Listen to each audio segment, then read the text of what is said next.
Thank you so much, everyone, for joining us today on Perspectives with Simiat Abaru.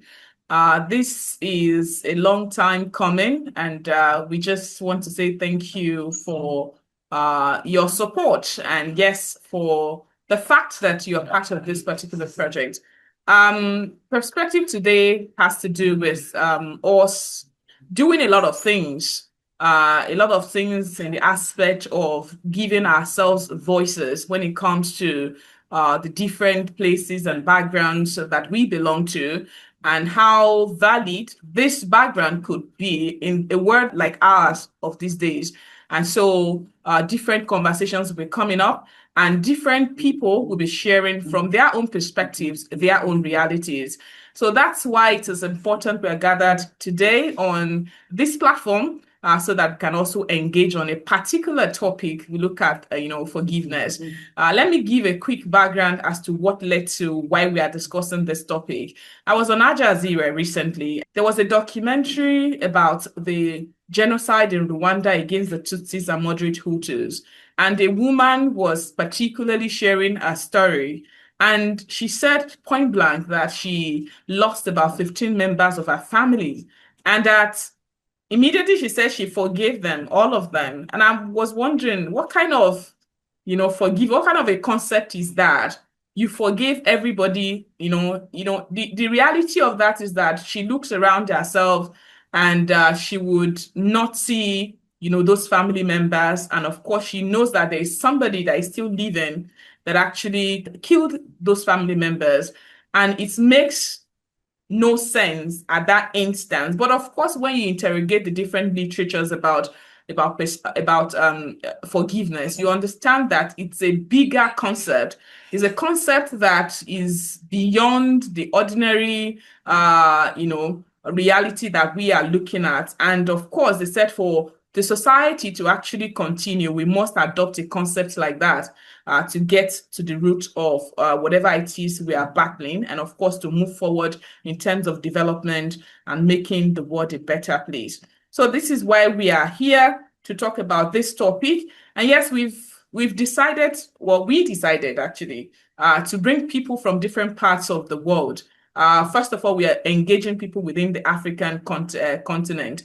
And yes, we have 3 people to be dissecting the different angles. They will be coming from the position of their own realities. That's their own perspectives. Their realities now is what we'll be engaging on the topic. Definitely, we brought someone who is also a survivor of that genocide in Rwanda. She was just 22 years old when it happened, and living through the reality of it, and what happened during the genocide and what led to the states that we have in Rwanda right now. A lot of people demand or desire to go to Rwanda because of the work they have decided to do. We would also be having an ADR expert, someone that has been through the processes when it comes to engaging with the critical stakeholders that actually go through this particular concept as well, make use of this particular concept. And then we have a journalist that would, on a daily basis, she's reporting, or she's getting information about what happens in different parts of the world, where people are definitely going through all kinds of things. The victims, lamentation, and of course, the perpetrators are also given, audience in some cases, and she listens to all of this things. So we brought these 3 people to join the conversation to tell us, what it is from their own angle, and of course, how we are going to move forward as a society. Dr. Adeola Adams is a PhD holder. Of course, he is an ADR specialist and reader in the Department of Peace Studies and Conflict Resolution, Faculty of Social Sciences, National Open University of Nigeria, Abuja. He served as Secretary General of the Society for Peace Studies and Practice, and of course, he is currently the National President, Chairman of the Governing Council of the Institute of Certified Christian Mediators and Administrators in Nigeria, a fellow of the Society, and of course, a doctoral fellow of ICMA. His areas of specialization are alternative dispute resolution, and post-conflict peace building. That's why he is important in this particular conversation. We also have joining us from Vienna in Austria, Dimitrie Sissi Mukanyiligira. She is a Rwandan author, genocide survivor, motivational speaker, researcher, and PhD student at the University of Vienna, Austria. She holds an MBA in project management from Oklahoma Christian University and an MSc in gender and development from the University of Rwanda. With over 20 years of experience in international development, she worked primarily with the World Bank in Rwanda. Dimitri is an author of Do Not Accept to Die, a memoir of survival during the 1994 genocide against the Tutsi, published in English in 2022, French in 2023, and German in 2024. She is also the founder of Live On Foundation, which promotes trauma recovery, mental health awareness, and youth empowerment through storytelling. She's here with us to dissect the different parts of this conversation. And yes, here with me in the studio, I have a dear friend, and of course, is a very particular person when it comes to the protection of the human race. She is very, very particular about how the world can be a better place, especially for children, so that the next generation of men and women will be better than what we have. She's a broadcast journalist. She's also a media consultant. She is so many things I have to describe her. She's here with me in the studio, and together we'll be doing this today. Thank you so much. So moving straight, let's start the conversation immediately. We'll be starting with just to get to understand what it means, let me start with Sisi. I'll refer to you as Sisi so that it's, people would pick from that. It's interesting to hear your story and, to see that you're a genocide survivor.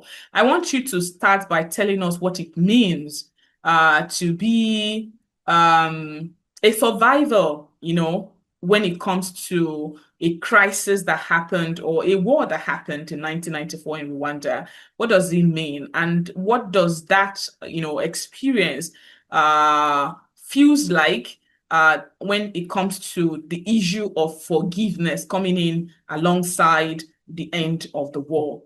Thank you so much for the introduction, for the invitation, and for the warm welcome. It's an honor for me to share the story and to empower or motivate whoever is in search of of some words that can actually from the background and from the living experience.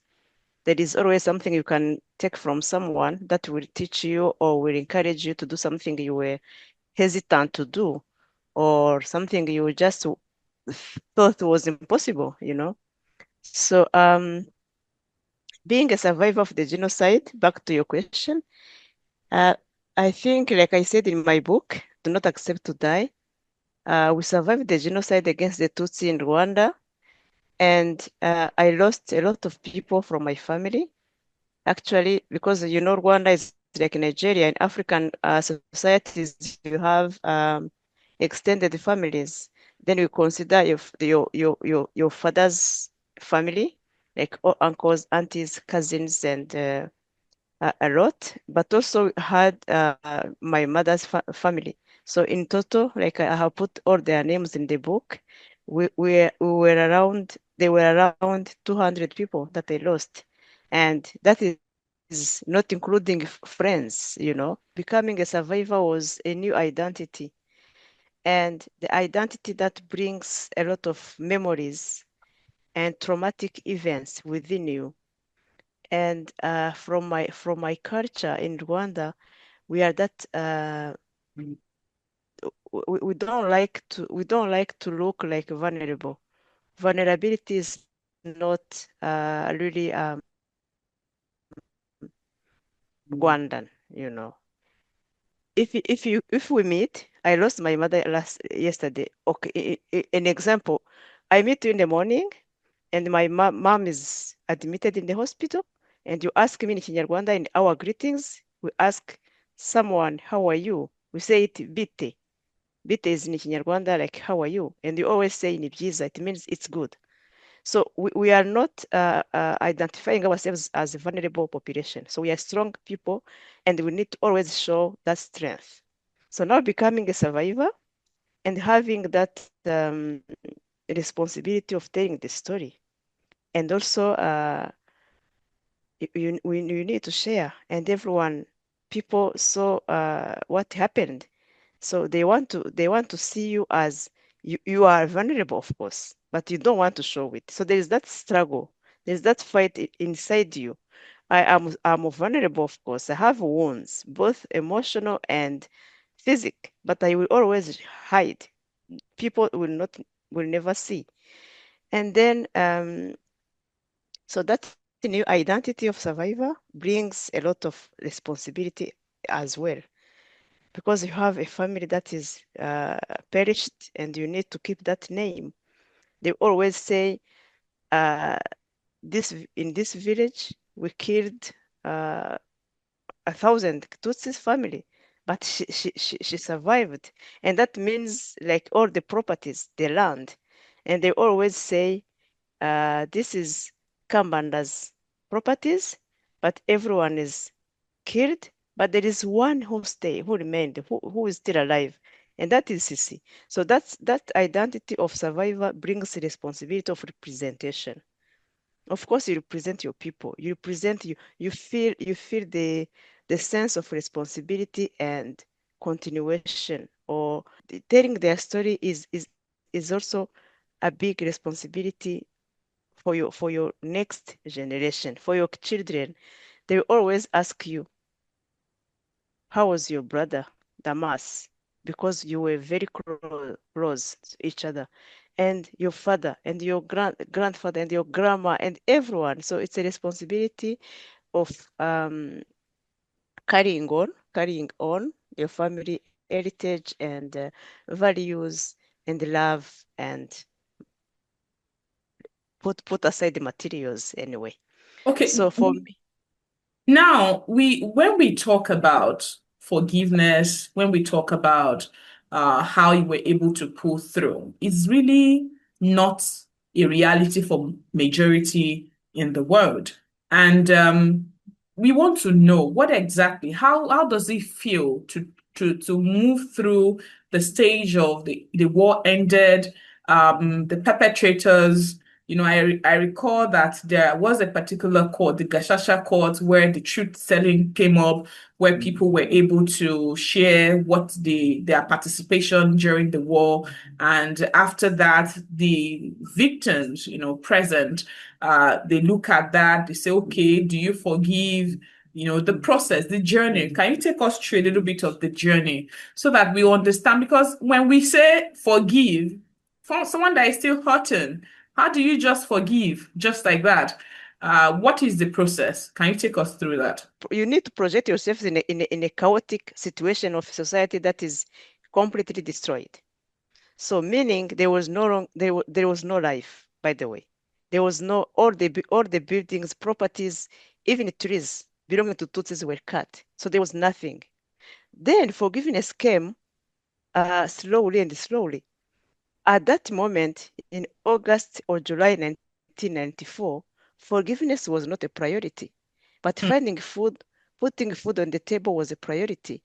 Having health medicine, doctors, there was not no one, there was nothing. So that forgiveness didn't come like this. It was not priority. Actually, I think personally, I started thinking about forgiveness in 2014. That was like 10 years after. Because Hmm. by that moment, I at least had a house, I had a job, I had children, I had a new family. I got married in the process, I have children, and then all those process of rebuilding yourself brings now back values of now forgiveness, because Hmm. was not a priority at that time. Priority was basic needs. Priority was I could even meet the perpetrator on the road, and I would not recognize him because I was busy making life. Everyone was busy finding a way to start again afresh. Where do I live, by the way? Like deciding, can I go back to my home and live in the middle, surrounded by perpetrators, people who used to be kind neighbors, people who used to be the ones we shared everything in every morning. So they came at one point in time, they killed your family and they destroyed your house, and they were looking for you to kill you. By the way, for your information, many of survivors didn't sleep, didn't spend that night in their home. And that is my case. Because I went to visit my sister who was sick in the hospital, and I stayed there that night. That is why I survived. So decision of knowing where do I start my new life was a big issue for us. I didn't go back to my village, for instance. So forgiveness came after we are like set. Physically, some wounds have been treated, and emotionally, financially, we went back to school, we came back, we find a job, we started having something to eat, and we started also having like school fees. Socially, economically, and financially, you now start thinking, okay, so life is back. Now what do I need to tell my children? For instance, that is where the book came from. They're asking, they have a lot of questions. We have a government. We have people. You will read about the history of Rwanda. We have people who were born outside Rwanda in exile. They are here now. They want to know. They will ask Sissi, Sissi, can you tell us, for instance, where was the Ministry of Education? An example. I go show them. Can you tell us my grandfather or my parents, when they left in 59 or 63, they said they were living in that village. What is that village? So all those demands were coming to us as survivors.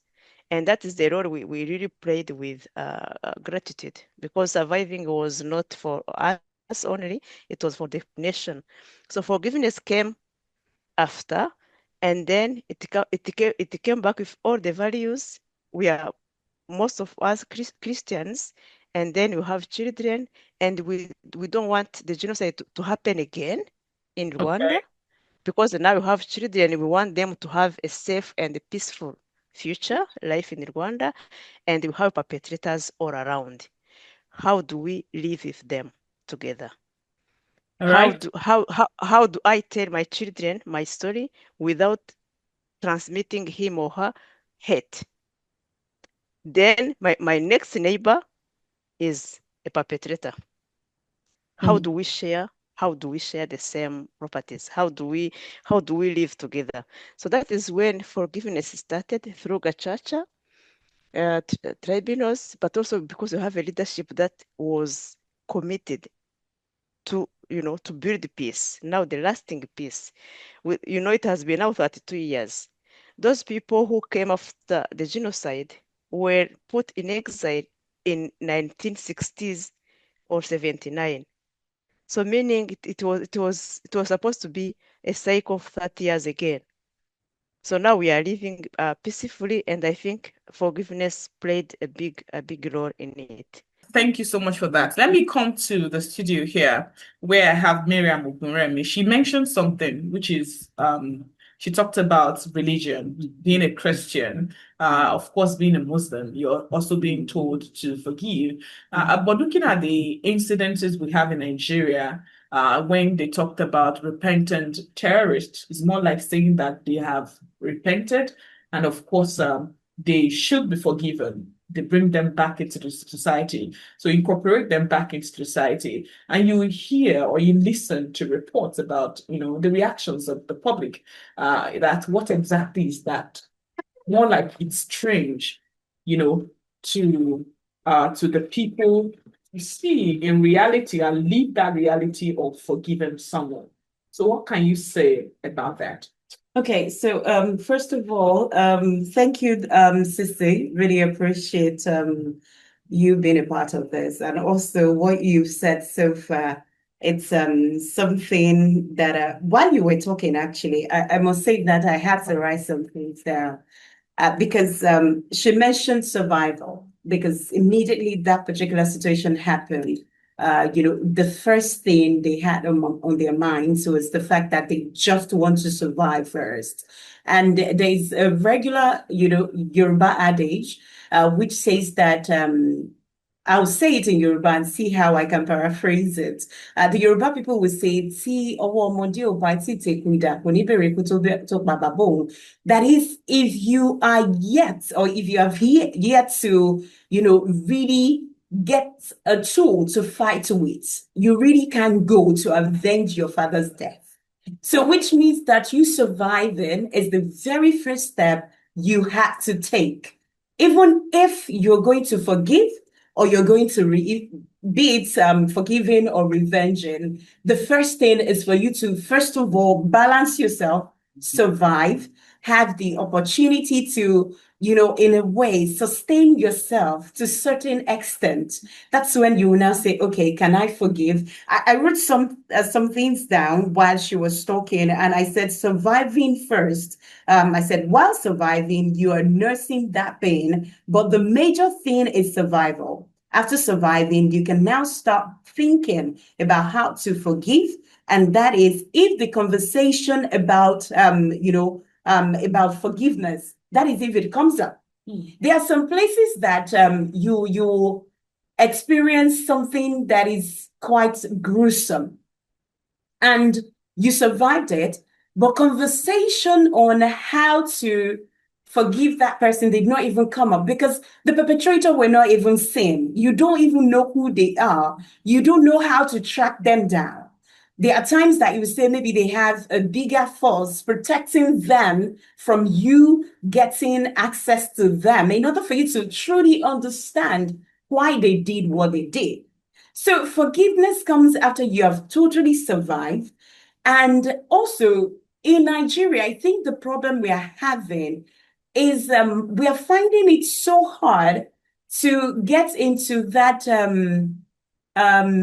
mediation process, and also to get into, I know for individuals who are into peace studies, they understand what it means to, first of all, go into the community, listen to them, hear what they feel like, feel their pain, then look for a way to bring the other guy in and ask him to, there's a word for it, I'm trying to remember. Yes, reconciliation. So it's in Nigeria, we don't do that. Much of that. So yes, well, concerning this insurgency that we're experiencing, we really don't do things like that, because I've never heard of a time when the government will sit and say, okay, let's bring the individuals, victims now, or survivors, let's bring them out, let them have a seat, let the perpetrators have a seat, who now we are calling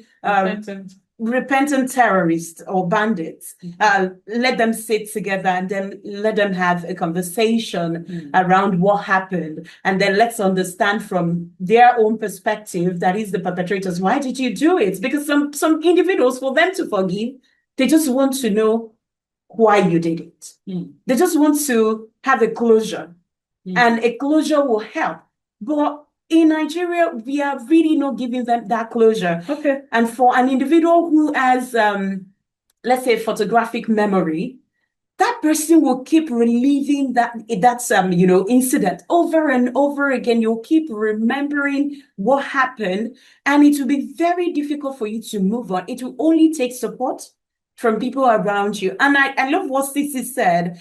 There was a part where she said that I don't even, I'm trying to process how I will tell my children my story, and I will not pass the hate onto them. Now imagine I've not even seen that person around you that will hear that they killed about 200, or let's say just 20 members of your family, and will not feel that rage, of why are we not revenging, especially if that person is your own child. Like, they killed, like I couldn't, I didn't have the opportunity to meet my grandparents because some people killed them. out of nowhere without any justification, and you're saying that I should not inherit the hatred, and you're living in the same environment with such an individual, you're seeing them every day with this, reintegration that we are doing in Nigeria. I don't know how, they are going to survive. It's a very hard thing to do when it comes to forgiving. It's very hard for people to forgive, but of course, we have a security expert, ADR expert now, that can really tell us what the process is about. Is it about justice not being followed? Because some people say justice is another important part of the reconciliation process that could lead to forgiveness, in cases of war, in cases of insurgency and all that. And I like what you mentioned, the point you mentioned that even though the war is still over, the crisis is still over in the northern parts of the country where people were being killed, the victims are still in IDP camps. And of course, you're hearing there's no conversation as such.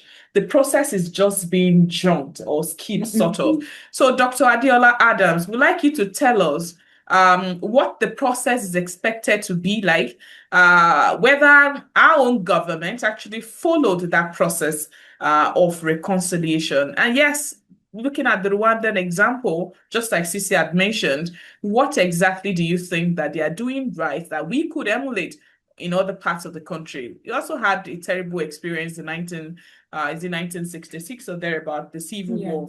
66 to 67 to 1970, exactly.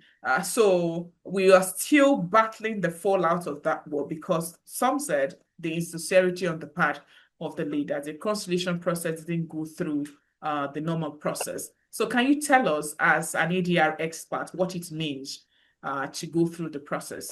And what process are we talking about? Okay, thank you very much. The issue of forgiveness is actually standing on a tripod. Forgiveness is actually aimed at achieving a purpose. And what is that purpose? Is to achieve reconciliation. Why are we even talking about, forgiveness is the first instance? There is always a need at any point in time, as individuals, as communities, as nations, for us to be awakened to in nature, in a kind of natural call, for us to look back and see what we have been doing previously, and to take a stock and say, okay, are we going to continue, this way? And what are the things that we need to do to be able to do things better? And I think that is where the issue of forgiveness is coming from. If we trace the history of the world has gone through, nations of the world have gone through serious crises in the past. Somebody has talked about the whether First, Second World, communities have,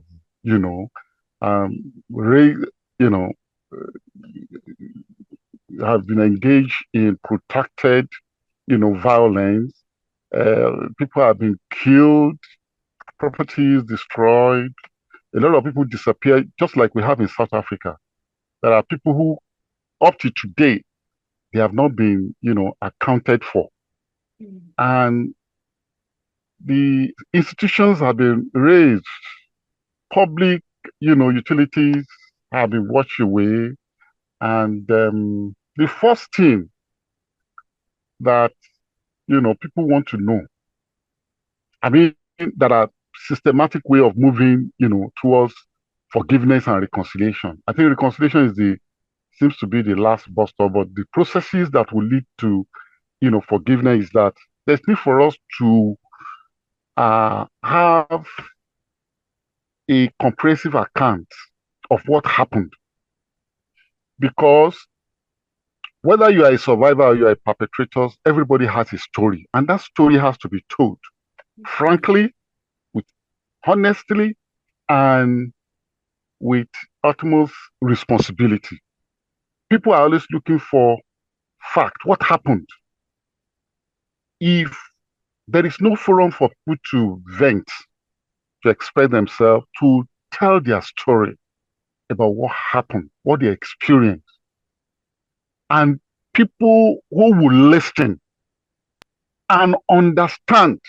I mean, these are processes that, have to be put in place before we can even talk about forgiveness.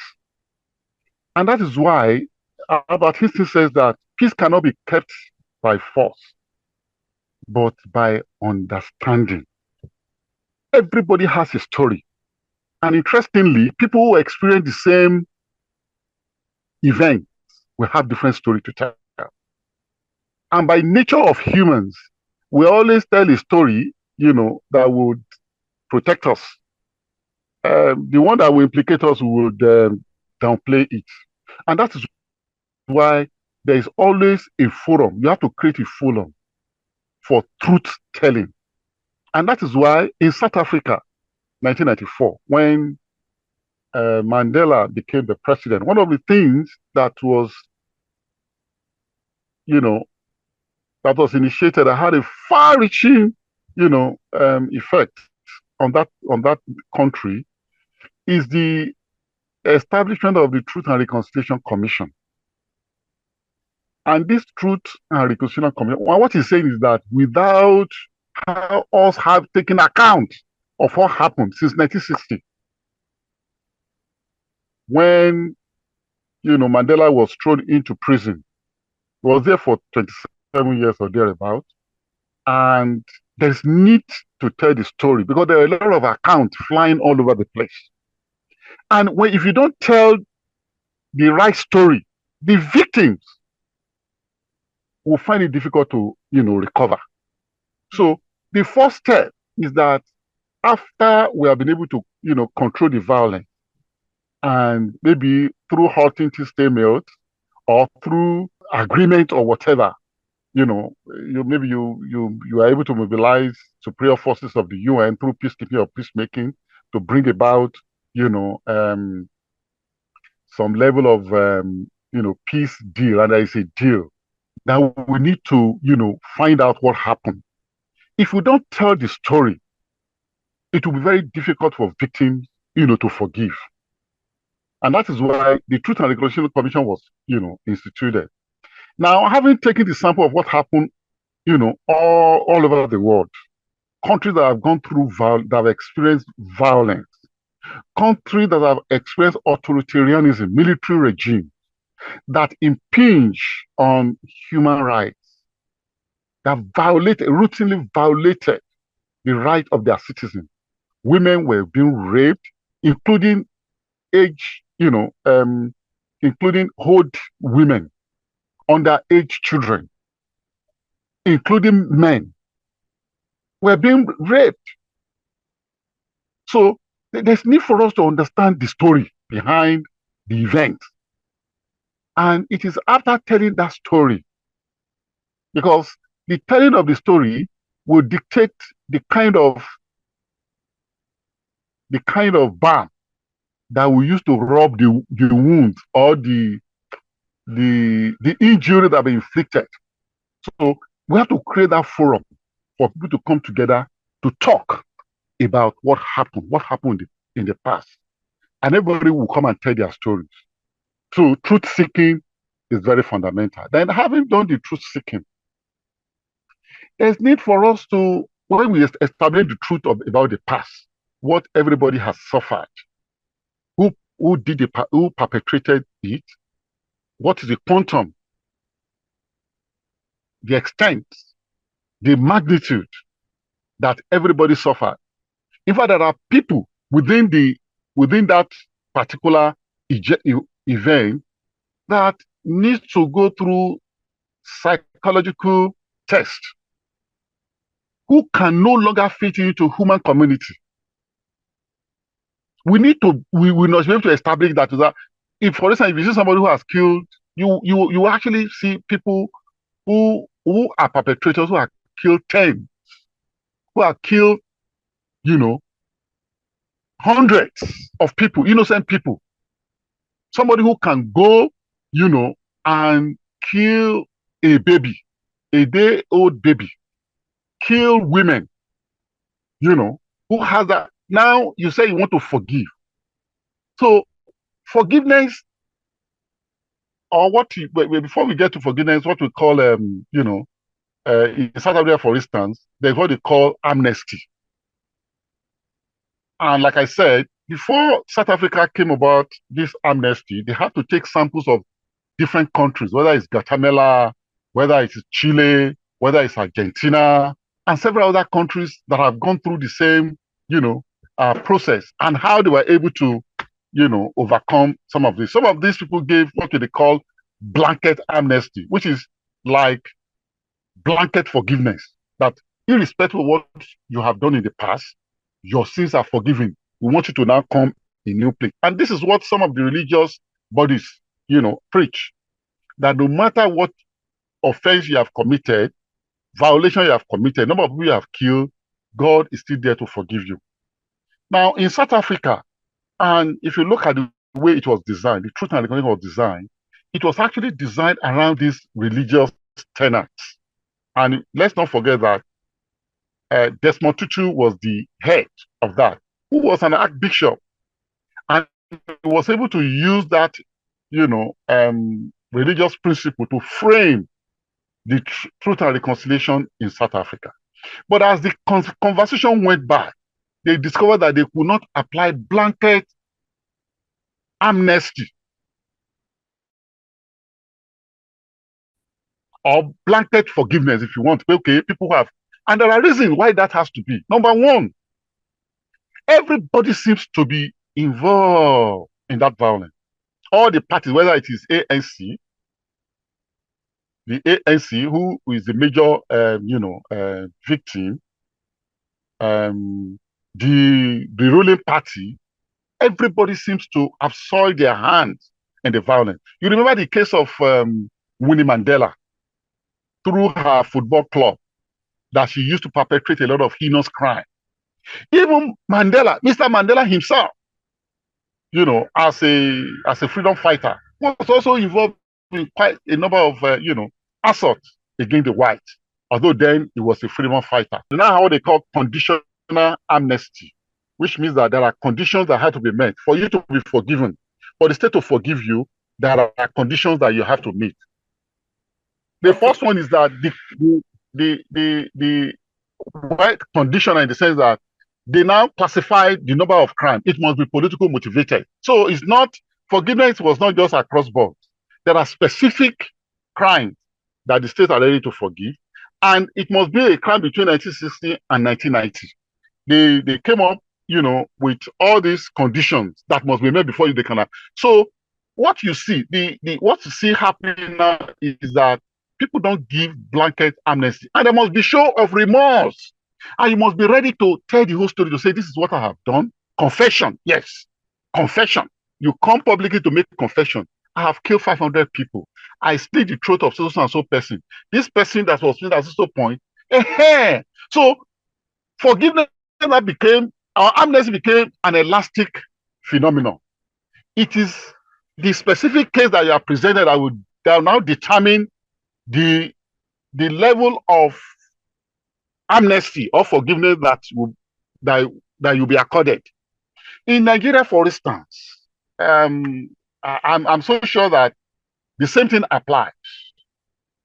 Although we heard, last week, that there was a former bandit who was granted amnesty, that he went back to his vomit, killed about 13 people in Katsina. I don't know if you heard about that. And I think the problem is that maybe in the process of de-radicalization, the person was not properly profiled. Because what they do in the Northeast and several other places in the Northeast, that all those who have been arrested, what they do, both those who surrender and those who are captured, the first thing they have to do is to profile them. They classify them. They want to know extent of their involvement. There are some of them the only thing they know how to do is how to take people's life, how to exterminate people, how to descend them. That's the only thing, that's the only skill that they have. So for you to now reintegrate such people into the society, then you are harming the society the more. And this may explain why the banditry, the terrorism is now spreading to a lot of people, because a lot of people have escaped from even prison, those who are in prison. And we also had that the implementation of the amnesty in the north, has not been done very properly.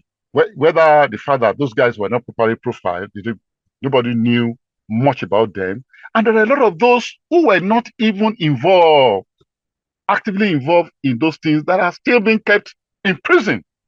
So I think these are the tension, and if we are not able to tidy up some of these things, it will be very difficult for somebody to say, I've forgiven, because the road to reconciliation, the way we are divided in this country, we have still not forgiven ourselves at individual level, at community level, at national level. Every religion is still holding, one hatred or animosity against one another.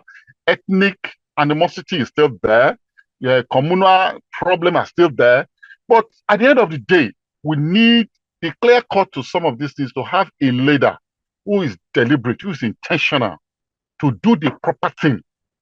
Because the government, the state, is the enabler of forgiveness and reconciliation. If we don't have, a sincere government, it will still be very difficult for us to achieve, a holistic approach to forgiveness that will eventually lead to reconciliation. Thank you very much. Thank you so much for that well thought out, point that you raised. Sissi, I would like you to tell us, if your life had not become better than it used to be, will forgiveness actually still be on the table? Thank you for your question, and the listening from the colleagues, Adeola and Miriam also was something very important and very similar. We have very similar things, like to totally survive first, and now think about forgiveness. That was very important, and that is why I applaud the government of Rwanda. They helped survivors to settle down, but also to feel protected and feel now at peace. Because for the genocide to happen, it took more than 30 years of preparation. And we went all through the stages. So at the time of killing, we had that feeling that we are really not loved, and we are sometimes not even Rwandan. That's why they're killing us. Because through the organization of the genocide, the hate speech was everywhere, the propaganda on radio, and every Hutu population, most of them were like, we have to kill the Tutsis because they are enemies. They are cockroaches, they are snakes, they are everything you can name it. So now we had to have that process of feeling now loved and accepted in the country. And that is where I come back from Adams. The government has to also play a role of reconciliation, of reconciliating people. Because for the genocide, or for those like apartheid, for it to happen, the government had to prepare it. So the also government had to prepare the next phase. So for us, we were very fortunate to have now a strong leadership that helped people to come down together and live again together. So back to your question, of course we need, like I said, forgiveness comes when you are at ease. I have a job, I have everything secured, and I have children. I'm now thinking about next 10 years or 20 years ahead.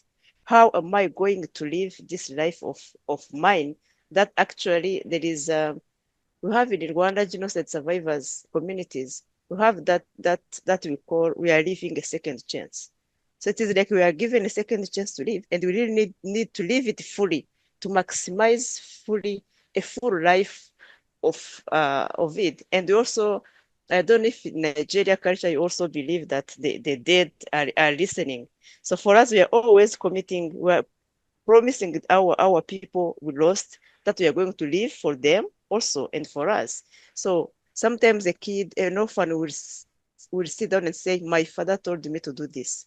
And it's really, it seems very real that you think of your next behavior or actions. So if my father was there, he would like me to live fully and to forgive the people, because it actually forgiveness makes you free.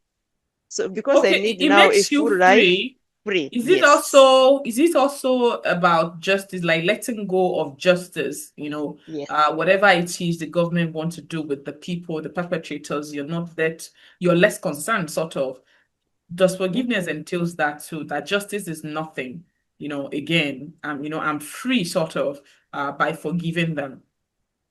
No, justice plays a big role in it because, like Professor Dr. Adams said, there is also the psychological part of it.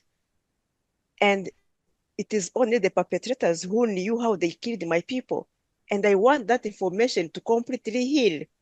Who is going to tell me how my sister was killed? I want that information to heal. And I want to know where they have put her body. I want to go and bury and in the burial process. It is very much given importance in Rwanda, and it is in a healing process. So through Gacaca tribunals, it was very painful to sit and hear, listen to perpetrators, to killers saying, I killed your husband, I killed your mother, I used a machete, I used a bomb, grenade. So it was very painful, but in the same time, it was a healing because he could take your hand and go show you in a terrace or in a tree or somewhere that where he put his body, and your people, your friends will come help you take that body, go give put the person in the memorial. So this process was very painful, but we also wanted the perpetrators to contribute and the justice, and then you can forgive. But again, what I want to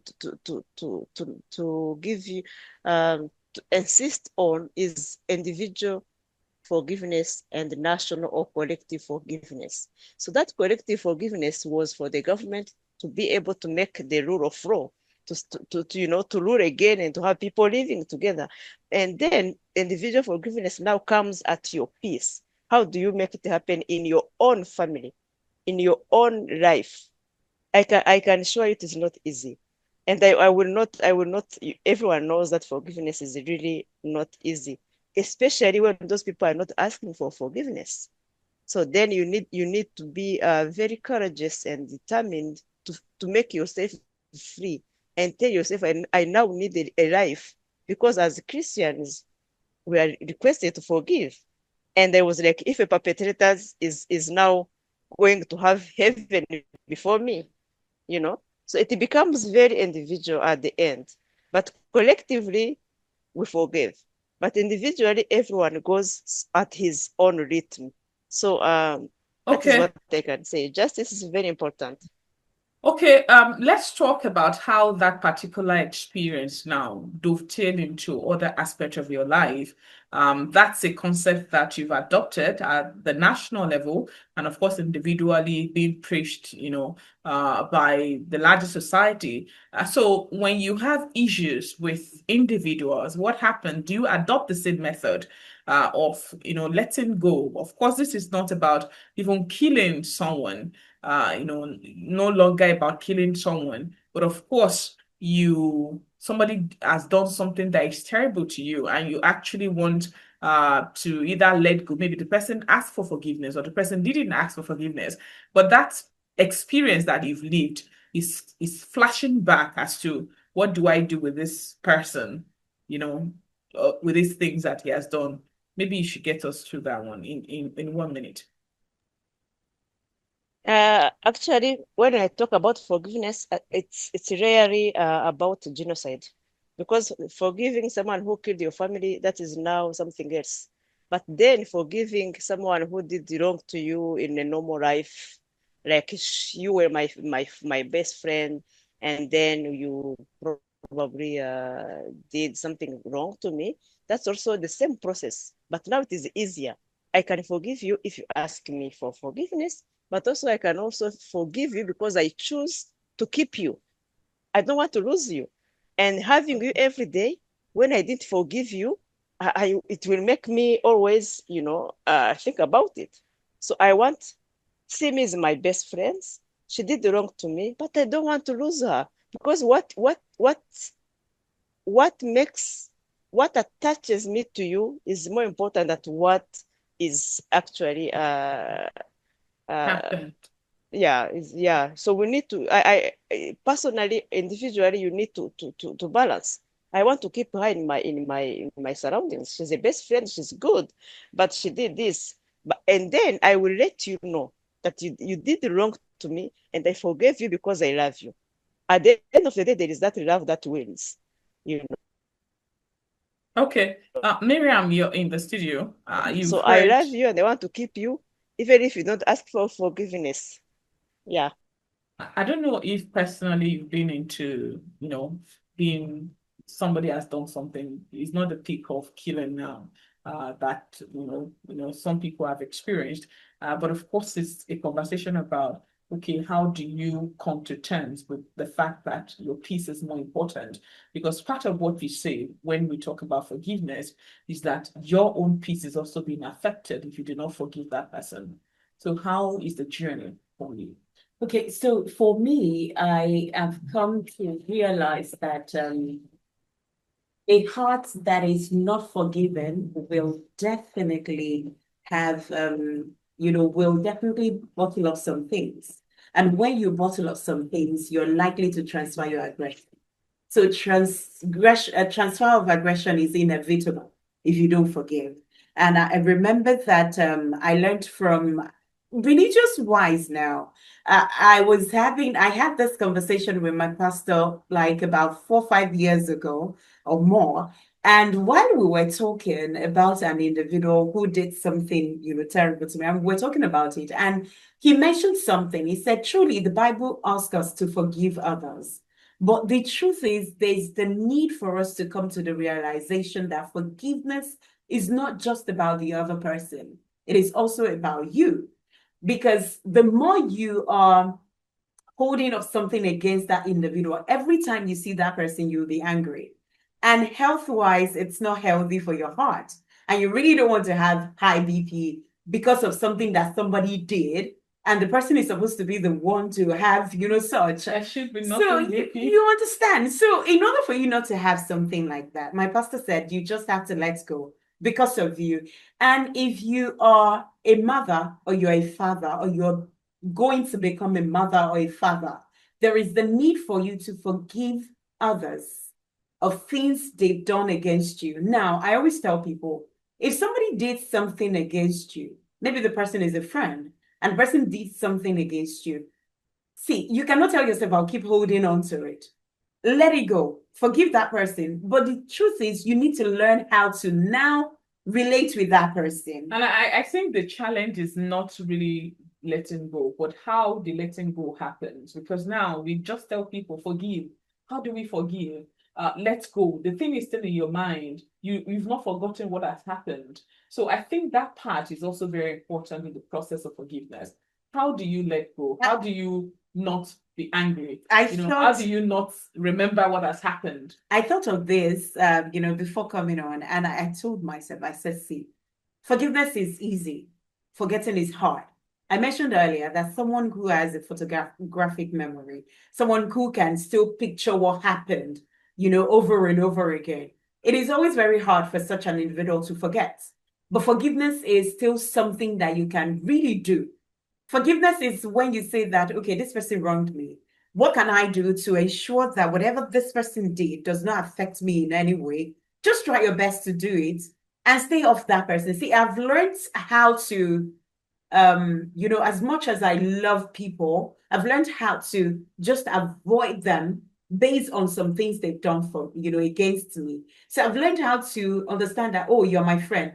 If I'm a friend with you based on I can touch you at shoulder length, I have learned that, okay, touching you at shoulder length is not going to work for me because you will hurt me. So I'll just hold your wrist. Because holding your wrist, I can definitely let go anytime and just say, you know what? I think this is not going to help my, well-being. So let me just stay off. I'll still see you and greet you. My mom is an individual. I learned, these things from her. My mom would say, if you greet someone, based on your conversation a day before, 2 days before, and after seeing that person, like maybe the next day or a few days later, and you greeted that person, and the person is like, and the person did not answer you. My mom said I'll answer myself. So whenever she's greeting you, you hear my mom, because she will not even hear whether you're answering her or not. So my mom is saying, Ekale, and she's saying, oh, and she's gone. And that is also, I learned that from her. And I found out that the fact that we disagree on something does not mean that I cannot still have a cordial relationship with you. It might not be at shoulder length or arm's length. I will just know that our relationship will just be at wrist length. I can let go anytime and just be, still be safe. And also try my best not to pass on the aggression to someone else. All right, we have a reaction here. One hand is up. Richard Kashimo, maybe we allow you to just unmute yourself if it's a question you want to ask before Sissi actually disengage from this conversation. Richard, you have the floor. Yes, thank you so very much. First of all, let me thank Sissi for sharing your lived experience, and my very good friend, Dr. Adam, for putting some perspective into this. So when I saw the theme, and it seems the conversation seemed to be segueing into forgiveness as a broader principle. While that is right to look at it as a broader principle, we need to contextualize it here. I'll try to put some context around this. I've had conversations around forgiveness and the biblical religious perspective, deploying forgiveness from mutual sort of disagreement or malice or relationship issues. But for me, listening to Cecile today, her own perspective is of a deeper end. We're talking about a genocide here. We're talking about greater burden of heart. I could feel the emotion when I listened to her. And when you look at forgiveness within the context of her reality, in my opinion, forgiveness becomes the third layer of the third layer of the tripod, which Dr. Adams spoke about. First of all, in a situation like the genocide in Rwanda, we have to talk about understanding the malfeasance itself, i.e. the act.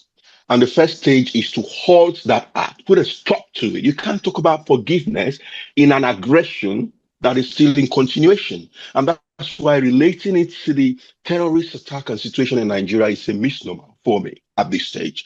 Then when you halt that, you then need to provide a mechanism, and this is where governance comes in. You need to provide a mechanism for truth and reconciliation.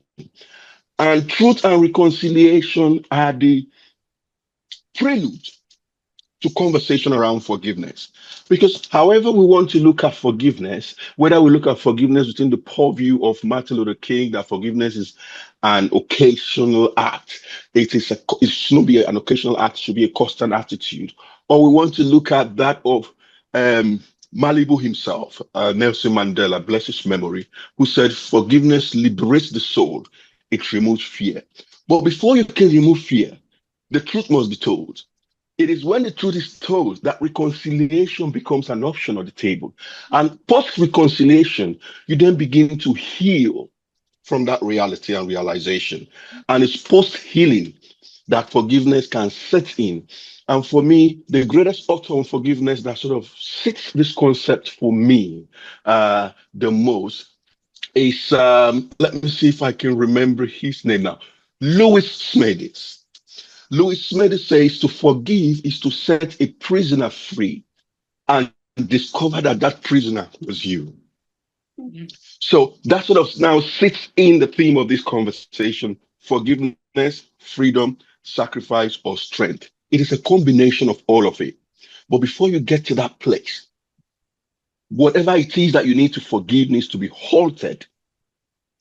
The perpetrators of that and the story needs to be told from the various perspectives, not just from the, perpetrator's stand itself, but from the victim's stance. And when you arrive there, you can then begin to open the petals of reconciliation. Mm-hmm. And when that reconciliation sits, the healing sets in before forgiveness. There cannot be forgiveness pre-healing. It's not possible. You need to heal. And people need to be supported to go through that healing process. And for some, like Mandela, after 27 years, it took probably 27 years to go through that healing. So it was a shock psychologically to realize that post release, he was already talking about forgiveness and freedom. That shows that for those periods, he had lived with it and he had healed mentally to be able to provide that panoply. So yes, forgiveness is it's a complex matter, and I believe strongly that it can only occur as the last of the precipice. You cannot talk about forgiveness when the violence is being perpetrated, when the perpetrators are still at large, when the perpetrators have not owned up, when the perpetrators themselves do need help and support.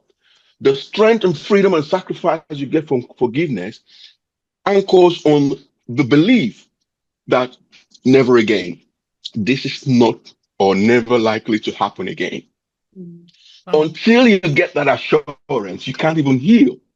Therefore, just to wrap up in 20 seconds, therefore, when the Nigerian government come to masquerade themselves and deceive themselves to say, oh, we have accosted ABC, and they are now repentant by virtue of swearing before some ridiculous things, and then rewarded, it becomes highly ridiculous because it's a one side. We've heard their confession. We've not even heard the story of the victim. We have not even reintegrated those who have been displaced and in the IDP yet, and we're jumping in forgiveness. And that's why such forgiveness become a mirage. It vaporizes even before it arrives. Thank you very much. I would like to yield the floor. Thanks very much. And Thank thanks, you. Sissi. Thank you, Richard, Kashim, for sharing your perspectives with Simiat Abaru. This, of course, is an interesting engagement. We all come from different backgrounds, and of course, the context of conversation is always very critical to the understanding of the realities of the issues we're discussing. Thank you so much once again. Dr. Adams, we want to bring you in. It's looking like forgiveness is a concept that should, beyond talking about it religiously, it's something we should, it's more like a culture that should be inculcated as we start understanding what it means to actually offend people or do wrong by people. And of course, the need for us to move forward in that context again. And the process is very important. Jumping the process would mean that we might not have the needed peace that is required in every society or in every community that needs that to happen. What can you say about that? Well, I think forgiveness is, let's look at, two dimensions of forgiveness. There is, you can have what you call individual forgiveness, maybe, among neighbors. And of course, you can have community forgiveness. This is the kind of aggression or violation that have been perpetrated by maybe government or between communities. That's on a very large scale, and it can be very complex. Now, forgiveness is not a one size fits all. And you should know that various actors will come together to come and midwife the process. And most of these actors, they will naturally come with their, immediate constituency or their experience. For instance, I just mentioned that in South Africa, it was an archbishop that actually led the process. In Nigeria, for instance, we had Oputa. Justice Oputa was the head. So to some extent, what we had in Nigeria was legalistic in 2001. They said our own commission was legalistic just because of the head of that particular body. In South Africa, it tilted towards the religious, faith. And he tried to push through to say, let's have a blank, amnesty for everybody. But because there are other actors, I mean, if you look at the committees, they were actually drawn from various sectors. So it is a negotiation process that you need to take into cognizance the takes and the experiences of all the major actors. And it was that, agreement that said, okay, let's not give a blanket, amnesty. Let us see what they call it the third way. They call it the third way. That is, we are not going through. We are not implementing prosecution. We are not going to, prosecute perpetrators. Additional. It depends. Every case seems to be very, like you said, culturally specific, depending on what happened within that specific space, of time, and of course, the kind of individuals who are midwifing the process. They would definitely frame that process, based on their background. So, what we had, like I said, what we had in Nigeria, for instance, it was largely,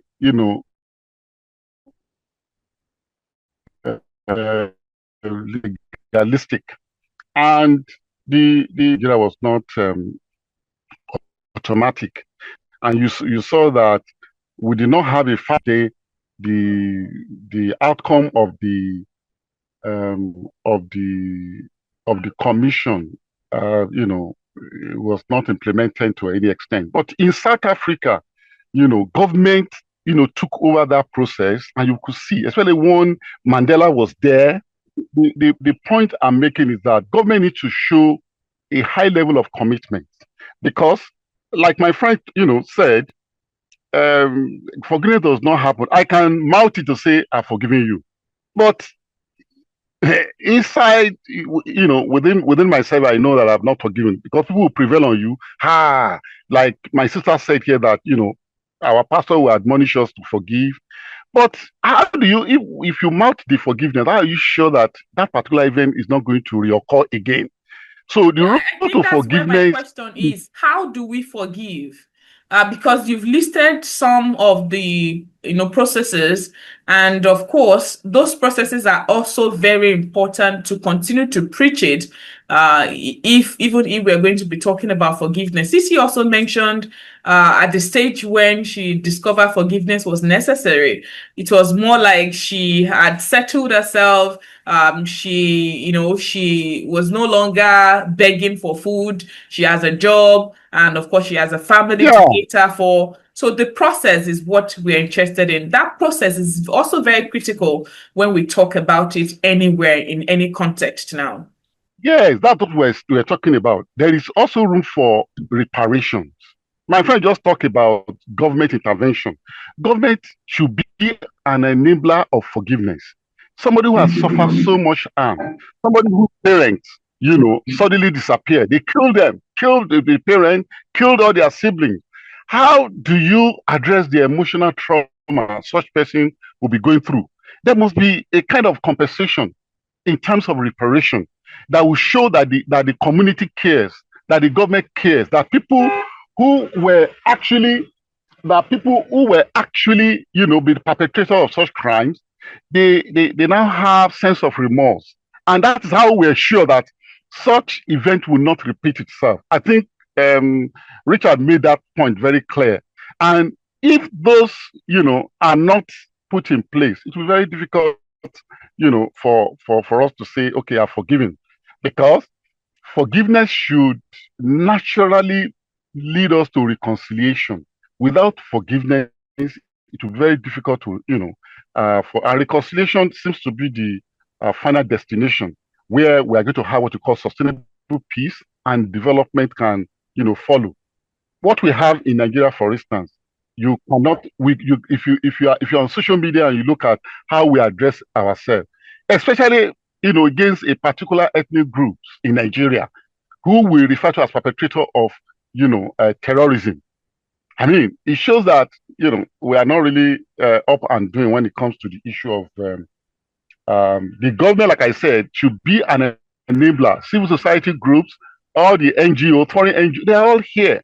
And I know they are trying their best, but I think on the side of the government have not really, maybe I should say government has not demonstrated enough good faith in implementing, some of these, processes, so that people can have sense of community.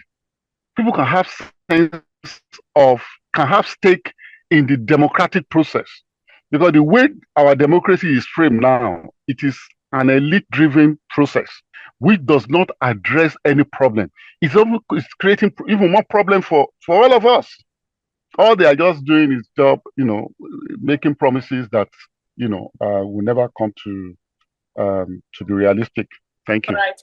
All right, thank you. Sissi, after listening to Adeola Adams and, of course, other speakers, it's obvious that something needs to give way for forgiveness to be easy and, of course, to be on the table, which is that they have mentioned, the case of compensation, sort of in any form, to ensure that the people who are victims are seen, they see themselves as being better off the circumstance that brought them there. Is that true for you? And of course, is it true for the case of forgiveness in every cases? Yes, I think it's true. It's true in many cases where it is possible, actually, because like in Rwanda, it was not really like immediate possible. By the way, it was not possible in a sense of the ordinary people who became killers were also very poor. They didn't have anything. So the only possible thing possible was by the government. And then the government has run away and took its population in the Congo and or surrounding countries as hostage until now. So I think someone said about perpetrators. I actually want to now meet some perpetrators and understand. I also want to hear from their side sometimes that we miss that part of it, because you become you are a simple farmer. You have never been to school. You are struggling to make your life to raise your children, and then because of the government, you become a killer. So you have that Empathy the for that. killing. Yeah. You also are not also free. So in a way that you killed my family, you didn't become rich out of it. You came destroy the house. And it didn't make your own house better. So I think it's really important to have that So in process when it is instances possible. where But when it is not, in instances where you have the perpetrators now being pampered, sort of, what happens to the victims? so for the victims, like I said, there were mechanisms to help them set up again, and going back to school, having a health insurance scheme, all of that was the least we can have. But there is nothing that can pay back there is no price or something to pay back what you went through. Like today, I have everything I need, but I can never be the same like I was before 94. And you still have those memories to carry with you. You still have that fear. I tell myself that I forgive, but I'm sure if I meet a perpetrator, probably I will run away or I will go to hide. Fortunately enough, I don't see them today. But an example, a basic example, we have French militaries in Rwanda during the genocide.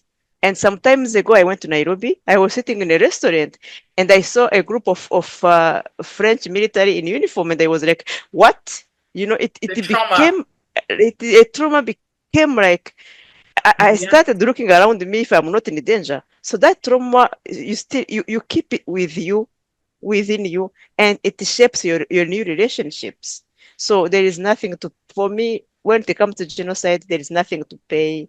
We just needed the peace and feeling loved and accepted in Rwanda, feeling Rwandan, not always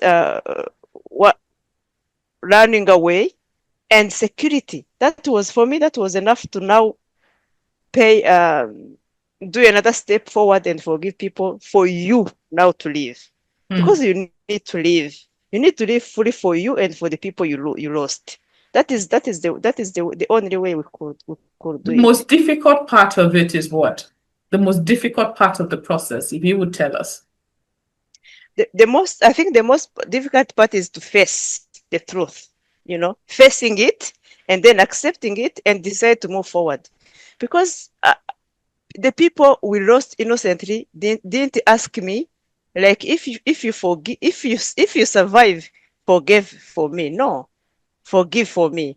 No, they said, if you survive, my children. That is the last word from people they killed in front of us. The last word was like, if you forgive, if you survive, please be a man.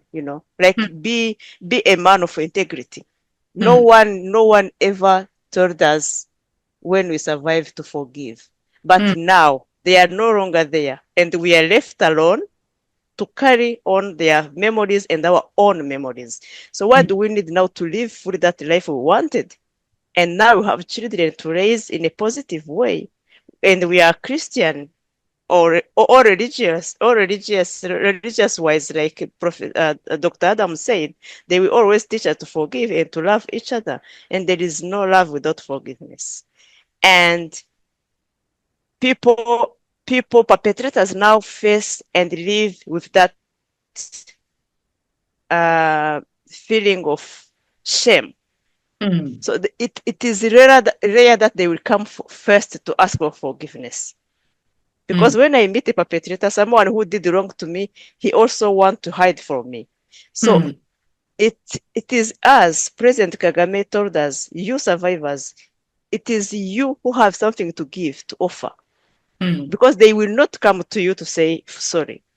But because they are not coming, and we want peace, and we will need security, we need unity and reconciliation for the future. Let's make a step forward. It's very painful. It is not actually. It's a choice. Yeah. But us together, you can be the first to offer the forgiveness, so that people will be now more free, more open to come forward.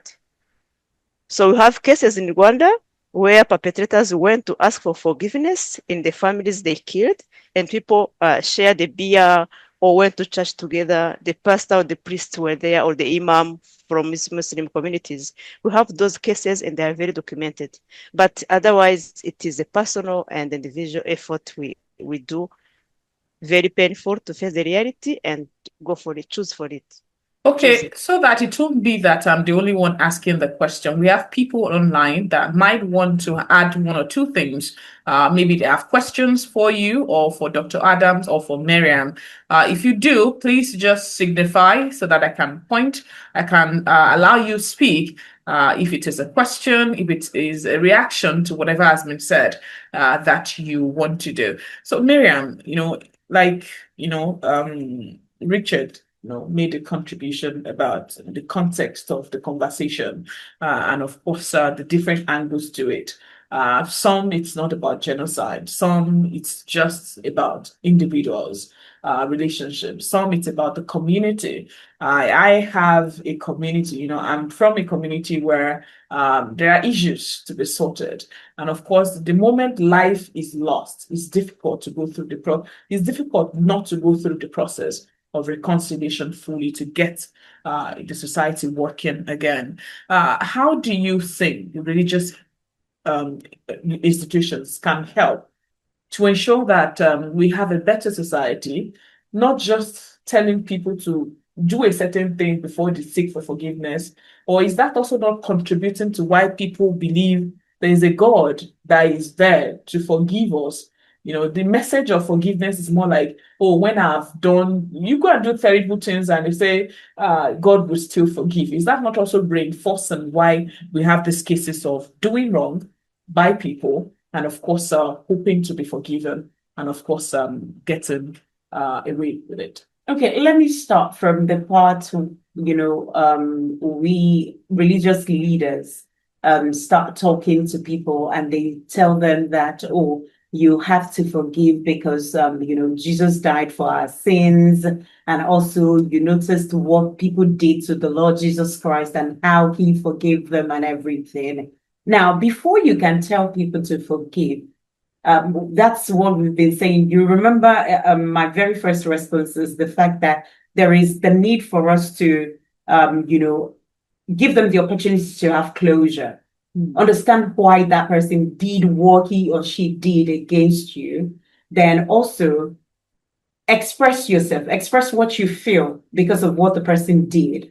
And so there is also the need for religious leaders to understand the fact that you cannot just forgive out of the, out of the space. You can out of the blues. You can't just tell me to forgive someone without even allowing me to go through the process of, finding, healing and then looking for time to forgive others. But you'll see some individuals, they'll tell you, some pastors will tell you, you just have to forgive because if you don't forgive, there is no heaven for you. Imagine. And I'm saying pastors because I'm a Christian, so I understand that's the doctrine I'm familiar with. So they'll just say, if you don't forgive, there is no heaven for you. Pressure. That means you are a sinner. And you just have to continue. If Jesus can forgive you all your sin, then you have to also forgive. And I'm like, you don't have to force people through that. You have to, first of all, understand what they are feeling, understand why they are feeling that way. Allow them to heal in their own time. Just encourage them. Oh, my brother, you just have to forgive this person. I know it's not easy, but you just have to. Sure. If not for the sake of that person, but for your sake, you just have to, so that they will understand. But some pastors are always, because now, aside from in Nigeria, we call governors emperors, but then there are some pastors too that are more or less like emperors over their followers. So there's the need for pastors, religious leaders, imams, and others. There's the need for them to understand that we heal differently. The fact that somebody, some pastors will even come that somebody even, came to my house and the person slapped me severally. I still did not do anything. Sir, you are the man of God.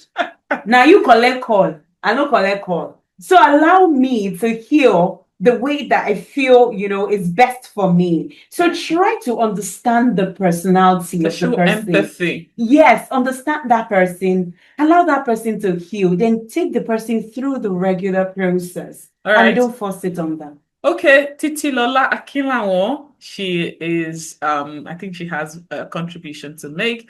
Mumi, how are you? Thank you for joining us. Thank you very much. It's been an interesting conversation, but I just thought I should let this out of my own system. As I was coming home today, I read something online about the fact that the Nigerian government is going to put some repentant bandits or terrorists into the Nigerian army. I found out immediately I read that my blood pressure went up. I was so angry. And I thought to myself, why would you have to react this way? And it brought me to the point of this issue about forgiveness.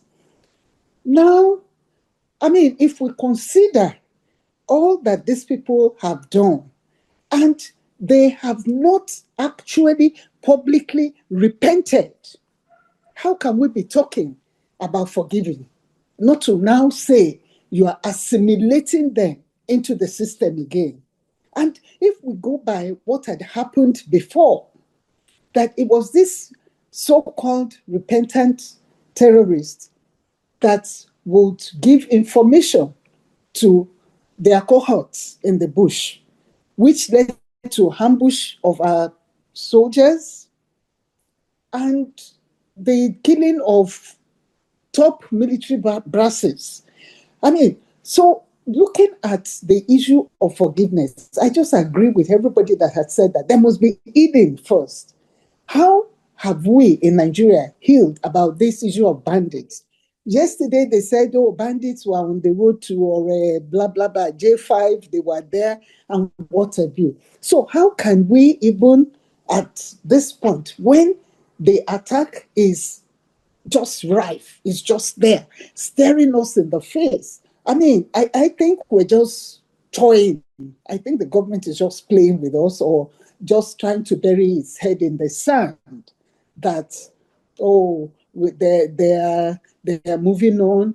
The people have they have repented and whatever. How can we be talking about forgiveness? Please don't let's even move near forgiveness. So, because we've not even faced the issue. We have not looked at the critical issues here. So they can't be looking forgiveness in Nigeria today because the discord is so huge. It's huge. Everybody is living on tenterhooks. So I yield over. Thank you. Okay, thank you so much, Mumi, for being a part of our discussion and, of course, adding your voice to it. Mrs. Titilola Akinlawo is the senior advocate of Nigeria.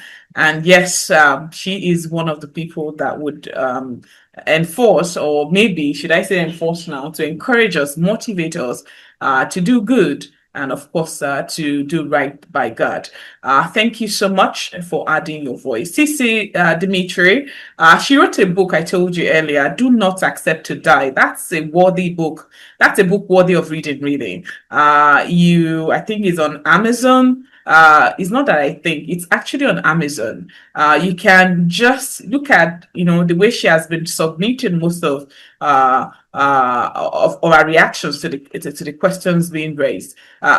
You would get that in the book. You will leave that experience reading the book, and of course, it would better, project what we are trying to do, the different angles, the different perspective, where it's coming from, understanding the victims and the perpetrators is also critical in the process of reconciliation. Mm-hmm. If somebody has done something terrible, the person, just like we have said, Sissi also mentioned it, they are poorer. Their government, the government at the time, the 1994, the person that was heading the country at the time, was probably, the one that continued to instigate such, hatred. They talked about the cockroaches, the this and that, mm-hmm. and again, they went to the media to reinforce that message of hatred for the Tutsis, and that led to people taking actions. So at the end of the day, somebody was responsible for them to also be in that position to do what they did. Mm-hmm. So it means that the perpetrators, however genuine, however irrelevant their own reasons are, they need to come out and also share their part of the story. That, of course, like we have all said today, that it's also part of the process. Your takeaway, Dr. Adams, before I allow Sissi to give a final take on the program. The other dimension I want us to look at this issue of forgiveness is to relate it to our justice system. In Nigeria and in Africa, as a whole, the justice system is supposed to be a place of solace, a place where people can seek redress of their grievances. But we see that it's almost very difficult for people to assess justice, particularly in Nigeria. And that is why most people resort to self-help in order to deal with their issues. In fact, within the informal sector, a lot of aggression, people, take to vengeance in order to deal with their problem, because it's like the state is not always there for them. I just, remember the case of a popular broadcaster in Ogun State, in Abeokuta, who was, murdered recently, I think this week or last week. And the news we're getting from that particular incident is the fact that her former security guard actually perpetrated that killing. And the defense was, is that he wanted to teach the woman a lesson. I mean, what kind of lesson is that? Well, I felt that we really need to make, access to justice to our people, and we need to make it as friendly as possible so that people can, whatever grievances you have against anybody, you can go there and seek redress. And there will be experts who will be there to handle it. But I think we focus more on retributive justice. Okay. And the world has gone beyond, just retributive, approach, to dealing with issues. Uh, we must incorporate restorative, justice that would help us to be able to achieve forgiveness, which will have a far-reaching effect on the society, at large. Thank you very much. Thank you, Dr. Adeola Adams. Sissi, your turn to, I don't know what you have to add to what you said earlier, so that, we can call it a wrap of the program. Forgiveness is very painful but necessary for the future, for any relationship, and for the love, for the friendship, for the teach and tell ourselves, but also we can't force people to forgive. It's just by individual commitment and readiness. You really need to feel ready to forgive, because you also need to understand why. So the why gives you now the humility and the strength to go for it. So that is what I can add on. For any wrong you are being, it is taking into national levels of national security and peace, the government has always to play a role of leadership and let people now in communities try and make it happen. So perpetrators sometimes, or most of the time, will never come for asking forgiveness. So it's up to victims to see the importance of forgiveness and offer it. Thank you. Okay, I wanted you to tell us in 60 seconds about your book, Do Not Accept to Die. What was the motivation behind that? And why is it important for us all to get a copy and read? First of all, I wanted to share my story with my children, meaning the young generation, next generation. Second, I realized that people don't know about the genocide against the Tutsis that happened in Rwanda 30 years ago. And every time I go in African countries, they really don't know. So I wanted to make my contribution to history, to inform, to educate, but also to motivate people to go for life after death. So it is possible to live and to start again, but also to make an impact for social and change, like I call it. So Do Not Accept to Die is also a message to everyone going through hardship and bad event, that after that there is always hope and love, and life can be possible. All right. Thank you so much, Sissi, for being our guest today on the program. We sincerely appreciate your contributions and, of course, your insights. You came with that lived experience, and that's actually changed the entire topic that we looked at today on the program. And, of course, let me give you a little bit about Sissi. Sissi is Dimitrie Sissi Mukanyigira.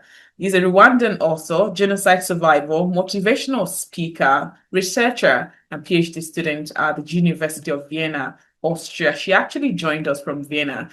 Thank you once again for being our guest on the program.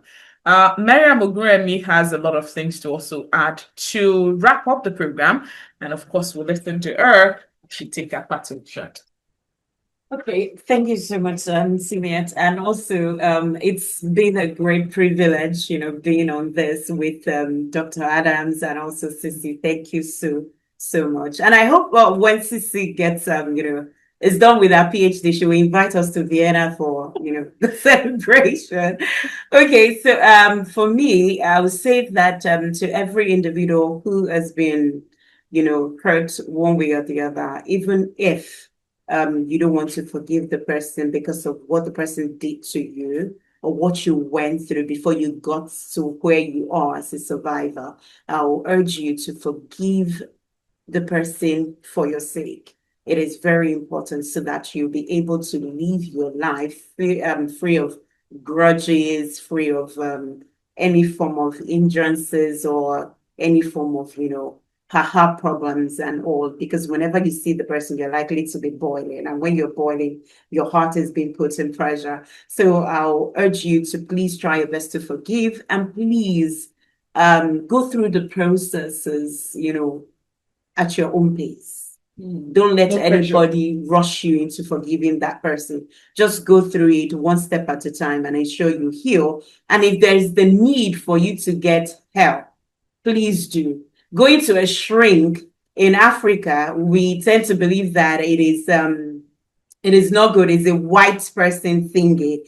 But please, if that is what will help you to heal, please go to a shrink, get healed, and then, live a very great life. And I wish you all the best. So thank you all so very much.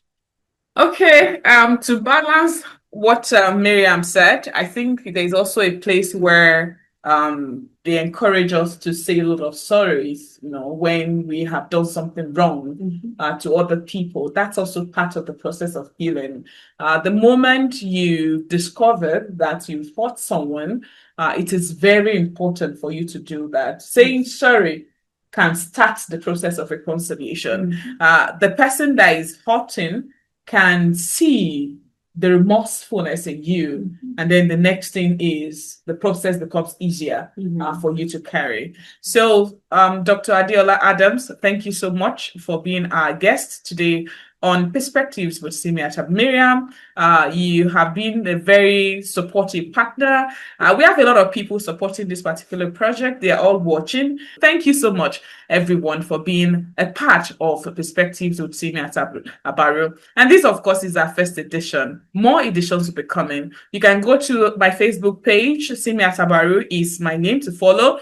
You can just type Simiat Abaru or Perspectives with Simiat Abaru. You get there, subscribe. And yes, you can become a part of our community, and then you listen and watch some of the things we discuss at different times. Thank you. Bye for now.